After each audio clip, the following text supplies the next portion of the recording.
बनाया सर, ये घर बढ़िया से बनाया मैंने ये घर।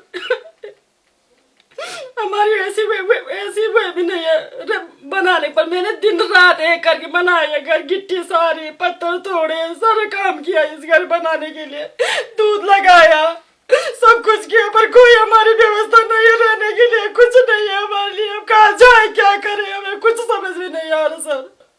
चाहे यही मरना, हमने यही आई थी, मेरी शादी होके भी यही आई थी, मेरी अर्थी जाएगी इस घर से, मैं नहीं जाऊंगी सर। अभी इस समय तो ऐसा हो गया बस। 2 तारीख आए सर हमारे यहाँ दरार, 2 तारीख से शुरू हुई, अभी तक दरार, हर दूसरे दिन नया दरार पड़ी। तब और कहाँ जाए, हमारे कोई रहने का ठिकाना नहीं, कुछ नहीं, बूढ़े बूढ़े सास ससुर है। तब सरकार हमारे लिए कुछ नहीं कर रही, न रहने की व्यवस्था न कुछ, न हमारे यहाँ कोई आए देखने भी नहीं आए, हमारे यहाँ आप ही आए फर्स्ट। तब सर हम बड़ी मुश्किल से बना रखे हमने ये घर अपना, कहाँ जाने की कोई वो नहीं है, हमारी व्यवस्था कुछ नहीं है। तब सर क्या करें, कुछ समझ में नहीं आ रहा, बच्चे छोटे छोटे बच्चे हैं, गाँव ले जाए सास ससुर है, वो कहीं, हम कहीं नहीं जाएंगे, यही रहेंगे। तो हम उनकी वजह से हम भी कहीं नहीं जा रहे, यही रहेंगे, कुछ भी हो जाए सर। तब चाहे यही मरना, हमने यही आई थी, मेरी शादी होके भी यही आई थी, मेरी अर्थी जाएगी इस घर से, मैं नहीं जाऊंगी सर। तब बड़े प्यार से बनाया था मैंने ये घर।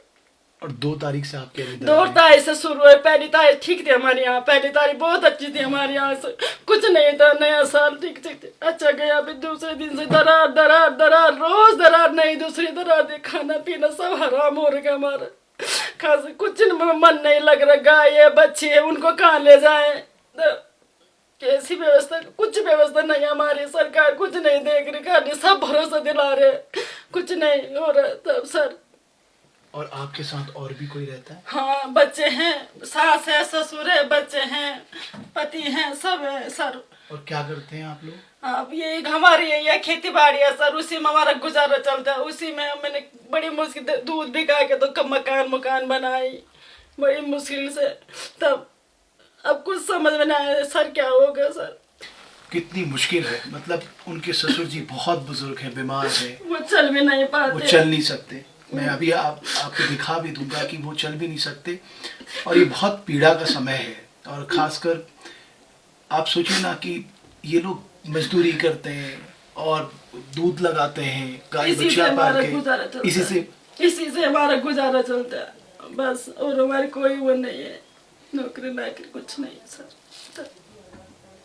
अभी जो सरकार ने कहा कि आप कहीं चले जाइए, हम किराए के लिए आपको 4000 रुपए दे देंगे। हाँ तो सर 4000 से कुछ नहीं होगा सर, 4000 तो कुछ नहीं है, क्या खाएंगे क्या पिएंगे, उससे कुछ नहीं। हमें नया मकान, हमें विस्थापन चाहिए सर, यहाँ से विस्थापन हो जाता तो अच्छा रहता, कहीं रहने का ठिकाना तो हो जाता सर। रोज रोज की डर भी नहीं रहता?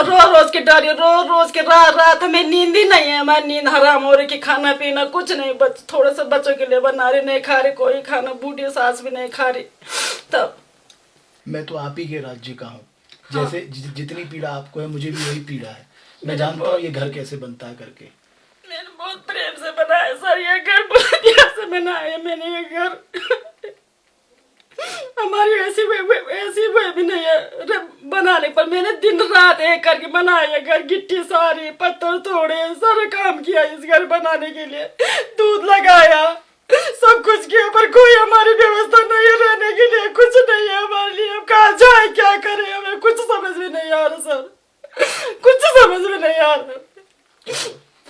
मुझे लगता है ना इस समय इस परीक्षा की घड़ी है, आप अगर हिम्मत हार देंगी तो फिर कैसे चलेगा। आपको तो जो बुजुर्ग आपके चल नहीं सकते, आपकी सास है, बच्चे हैं, उन सबको दिलासा दिलाना है। और मुझे पूरा विश्वास है कि ये मुश्किल घड़ी से आप निकलेंगे बाहर, और कहीं ना आपको सरकार आपका पुनर्वास भी करेगी, विस्थापन होगा, और इस मुश्किल से आप जरूर बाहर निकलेंगे। लेकिन आपको तो ज्योति जी, आपको हिम्मत रखनी होगी, क्योंकि अब जो ये जो हमारे पास ईमानदार है, ward number 4, ward number 4, ward number 4 ऊपर और नीचे तो पूरा दरारें आई हैं। पूरे दरार है, पत्थर है हमारे बड़े बड़े ऊपर से लगे सर, पत्थर पूरे बड़े बड़े बोल्डर है, नीचे से बोल्डर है, सब जा रहे, वो हमारे पूरे जा रहे, हमारे मकान ही जा रही है, हमारे पूरा घर जा रहा है हमारा।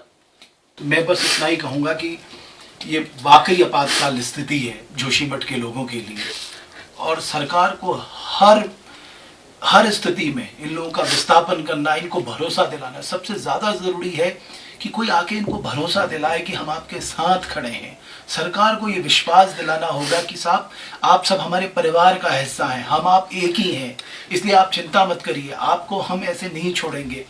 ये भरोसा दिलाना बहुत ज़रूरी है। और ये जो विश्वास की कमी मुझे दिख रही है, ये लोगों में ज़्यादा गुस्सा पैदा कर रही है, इसलिए बहुत ज़रूरी है। इतनी बड़ी हमारे पास हुक्मरानों की फ़ौज है, इतनी बड़ी प्रशासनिक फ़ौज है, वो लोग आए यहाँ लोगों के आंसुओं को पहुँचे। अरे यही तो मौका होता है अपने लोगों के साथ खड़े होने का। और मैं उत्तराखंड के लोगों से भी कहना चाहता हूँ कि हमें एकमुठ होकर जोशीमठ के लोगों के साथ खड़ा होना पड़ेगा। सुख दुख में उनको भरोसा दिलाना पड़ेगा, उनको विश्वास दिलाना पड़ेगा कि संपूर्ण उत्तराखंड के लोग जो देश और दुनिया में जहाँ कहीं भी हैं, वो आज जोशीमठ के लोगों के साथ खड़े हुए हैं। तब जाकर हम सब मिलकर इनको इस मुश्किल परिस्थिति से बाहर निकाल सकते हैं। इनके आंसुओं की कोई कीमत नहीं, इनके मेहनत से बनाए गए घरौंदों की कोई कीमत नहीं, लेकिन बहुत ज़रूरी है कि हमें इन लोगों को ये भरोसा दिलाना है। देवभूमि डायलॉग जोशीमठ के जो सिंगधार का इलाका है, जहाँ पर बड़ी बड़ी दरारें आई हैं, उसके वार्ड नंबर 4 पे पहुँचा है। और ज्योति ने जो कहानी बताई, किस तरह से कितनी मेहनत से घर बनाया, लेबरी की, दूध लगाया, और आज उनकी चुनौती यही नहीं है कि वो खुद कहाँ जाएं, चुनौती है अपने जो बुज़ुर्ग सास ससुर हैं उनको कहाँ लेके जाएं। और जवाहरलाल जी तो चल भी नहीं सकते, और दुर्गी देवी जी बहुत दुखी हैं, रात को सो नहीं पाती। और कभी ऐसा सोचा था, कभी ऐसा देखा, कभी ऐसी जिससे पहले तो कभी देखे नहीं थे। एक बार ये पत्थर गिरा था बहुत पहले, वो बस तो उसने ठेकेदार ने ब्लास्टिंग करी, फिर हमको कोई परेशानी नहीं हुई। अब इस समय तो ऐसा हो गया बस। 2 तारीख से दरारें आनी शुरू हुई। जी हाँ। तो आपकी कितनी उम्र हो गई होगी? मैं तो आधार कार्ड भी नहीं है मेरे पास यहाँ पर। 75 से ऊपर हो। 75 से ऊपर हो जी। अच्छा से याद नहीं है। तो अब सरकार कह रही है कि पहले आपको सुरक्षित स्थान में पहुंचाएंगे, तो क्या सोचा है? देखो अब देश सरकार की इच्छा है। अब लड़के बहू हैं बस। हाँ दुर्गी देवी जी, हाँ लड़के बहू हैं, अब वो उन्हीं के साथ जाना पड़ेगा, जहाँ वो जाएंगे वहाँ हम भी जाएंगे। ऐसे में हम कहाँ जा पाएंगे? ऐसी बात है, क्या करना, तबीयत सही नहीं है, चल नहीं पाते, इससे बड़े और क्या होना था।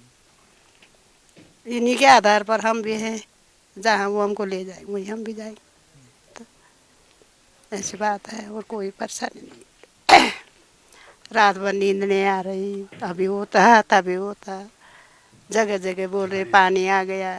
सुबह भी खड़क रहा था, डर लग रहा है, डर ही लग रहा है। आवाज हो रही सुबह आने जाने, उससे गिरने वाला है, इतना डर बैठा हुआ है।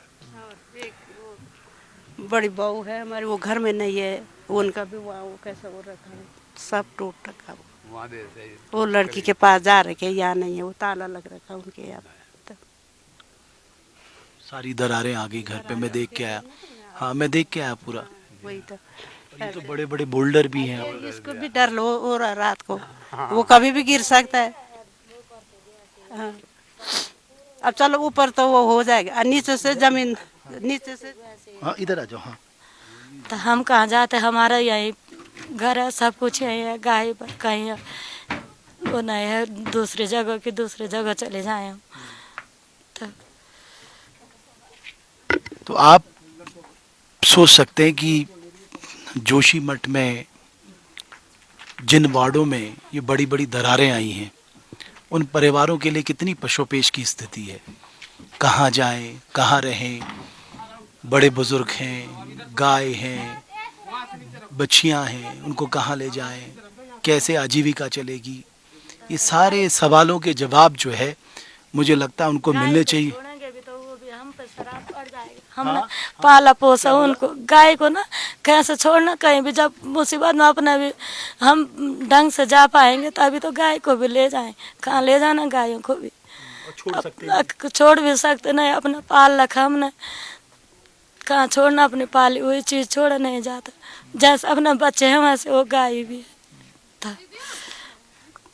मुझे नहीं मालूम कि ये दरारें क्यों आई हैं, लेकिन जिन वजहों से भी ये दरारें आई हैं, इसका सबसे ज़्यादा खामियाजा गरीब लोगों को भुगतना पड़ रहा है, उन लोगों को जिन्होंने बहुत मेहनत से अपने घर बनाए।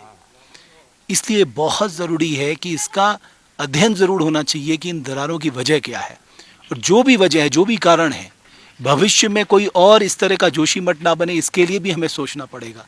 इतने बड़े पैमाने पर लोगों का पुनर्वास करना एक बहुत बड़ी चुनौती होने जा रही है सरकार के लिए।